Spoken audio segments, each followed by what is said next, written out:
right, they won't do it right, they'll never be enough, and they're definitely not lovable.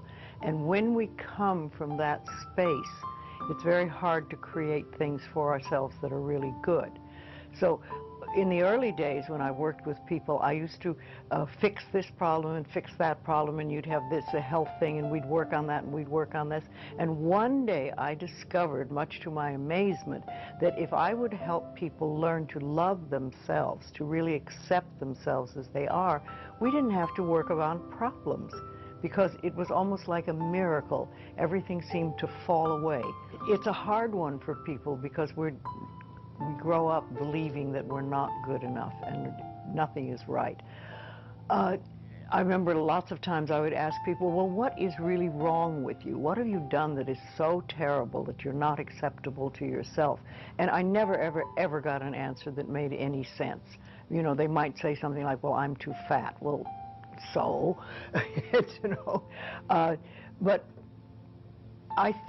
when you talk about loving yourself, a lot of people think that that's vanity, but it isn't really. It has nothing to do with that.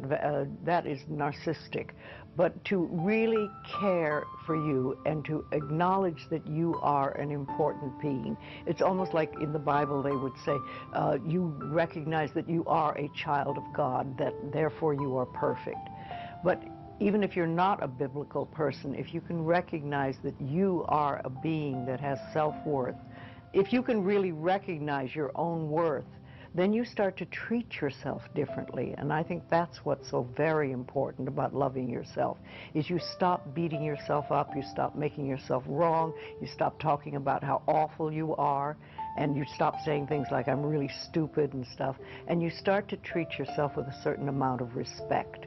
And this makes an enormous difference, because what you give out in life is what comes back to you. So if you're giving out a feeling of, I'm okay, I'm good enough as I am, and I am acceptable, and I love life, and I love me, and you start having gratitude for yourself and for life, then life treats you differently, because you are having a different vibration that you're giving out and getting back. And that's when things really start to flow. Now, a lot of people don't realize it, but you have to practice. You just have to start it. And that's why I try to get people to do a lot of mirror work. If you look in the mirror, just simple things like looking in the mirror in your own eyes and saying, I love you. I really, really love you. And it helps if you use your name, Louise, I love you. I really love you. It gets to that little child inside that has been rejected for so long. And it breaks open sort of a dam or a door or whatever you want to call it. And it's like little miracles start to happen. Lots of little good things happen. And the universe loves grateful people. The more grateful you are, the more you get to be grateful about.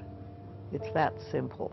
Life is really very simple. We make it enormously complicated, but it doesn't have to be.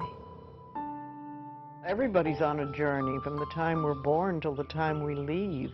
But when we go on a spiritual journey, it seems to be more conscious, and we begin to make conscious choices about life instead of just going on and getting up in the morning and doing our stuff and then going to bed. We begin to make conscious choices of our thoughts and our actions and even the foods we eat and things like that. And it's putting your foot on the pathway one step at a time.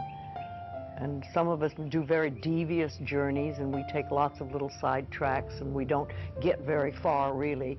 And some of us just are very conscientious about it and go one step after another and go closer to our pathway, which is really, to me, I think enlightenment is letting go of all the things we believe that are not benefiting us in life, or that are barriers to our life, to the good things in life, and to release them one by one and to think, I don't have to believe that anymore, or do I want to believe that anymore?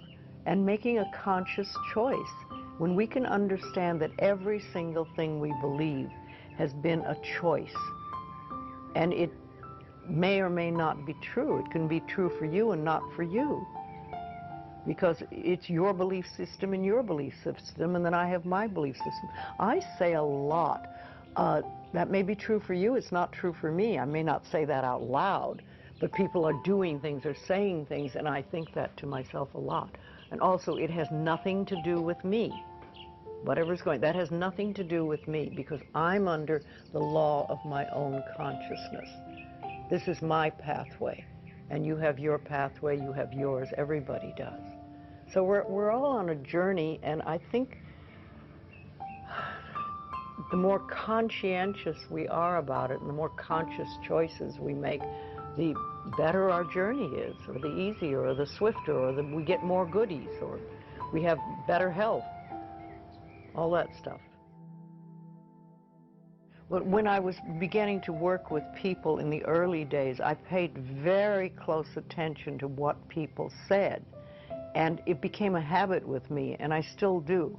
I listen to what people say more than, you know, the words they're using and everything. And so often I think, oh, if you just wouldn't use those words, if you just take those 3 words out of your vocabulary, because people use negative words a lot, same ones over and over again.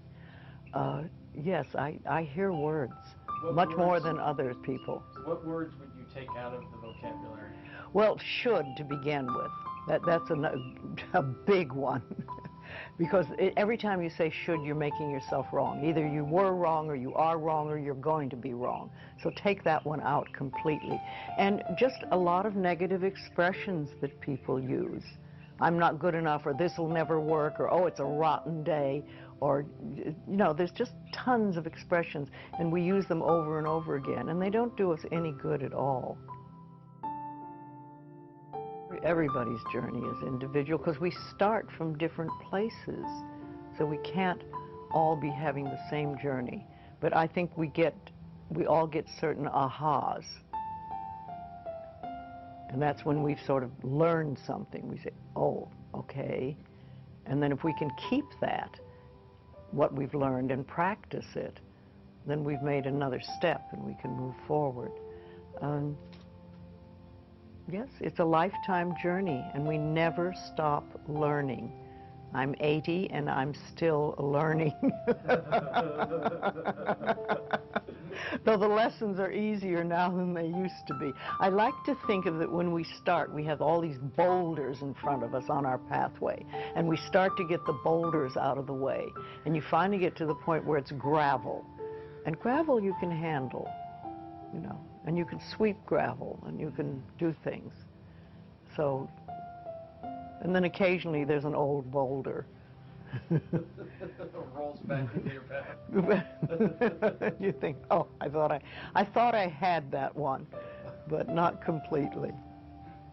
And you know, also I think that when we learn lessons, we think, oh, I've learned that one, it'll never happen again, I've done that, that's it. Well, how do you know you've done it unless it comes by once more, and see how you react?